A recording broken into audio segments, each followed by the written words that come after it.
So ఎందుకని after delivery ఎక్కువగా ఊడుతూ ఉంటుందంటారు హెయిర్? అయితే ఫస్ట్ మనకి ఆఫ్టర్ డెలివరీ ఎందుకు ఊడుతుంది అనే దానికి ఫస్ట్ ప్రెగ్నెన్సీలో ఏమవుతుందో తెలుసుకోవాలి. ప్రెగ్నెన్సీలో మనకి హార్మోన్స్ ఉంటాయి, ఈస్ట్రోజన్, ప్రొజెస్టరాన్. మన హార్మోన్స్ అన్ని హై అయిపోతాయి. సో మన గ్రోత్ ఫేజ్ ఏదో ఉందో ఎనర్జన్, అది మంచిగా లాంగ్ ఫేజ్ లో ఉంటది. ఓకే. సో దానివల్ల మన హెయిర్ గ్రోత్, థిక్నెస్, మన బ్లడ్ సర్క్యులేషన్ కూడా ఇంక్రీజ్ అయి ఉంటుంది అప్పుడు.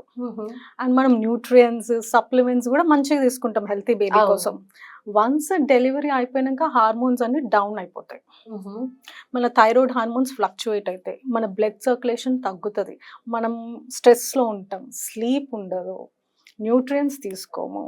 సో ఇవన్నీ దీనివల్ల హెయిర్ ఫాల్ అవుతుంది. సో సడన్ గా లైఫ్ స్టైల్ చేంజ్ అయిపోతుంది కాబట్టి దానివల్ల అవుతుంది.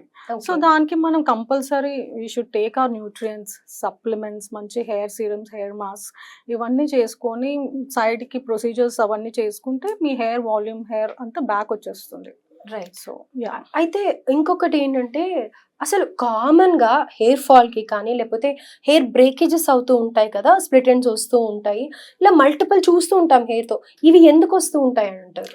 కామన్ ఏంటంటే మిస్టేక్స్, ఫస్ట్ ఆఫ్ ఆల్ మనం హెయిర్ ఫాల్కి స్కాల్ప్ హైజీన్ ఇంపార్టెంట్ అండి. ఓకే. స్కాల్ప్ హైజీన్ మనము ఇప్పుడు ఫేస్ స్కిన్ని ఎట్లా ట్రీట్ చేస్తామో స్కాల్ప్ స్కిన్ని కూడా అంతే ఇదిగా ట్రీట్ చేయాలి. హౌ వి ప్రొటెక్ట్, మనం నరిష్ చేసుకుంటాం, హైడ్రేషన్ చేస్తాం, మాయిశ్చరైజ్ అవన్నీ పెట్టుకుంటాం, మనకి స్కాల్ప్ అట్లా చేయము. డెఫినెట్గా ఒక షాంపూ, కండిషనర్ ఎక్కువ అంటే యా. సో స్కాల్ప్ ని కూడా ఎప్పుడైతే స్కిన్ లాగా చూస్తారో అప్పుడు ఆ హెయిర్ అనేది మనకి రిటైన్ అవుతుంది.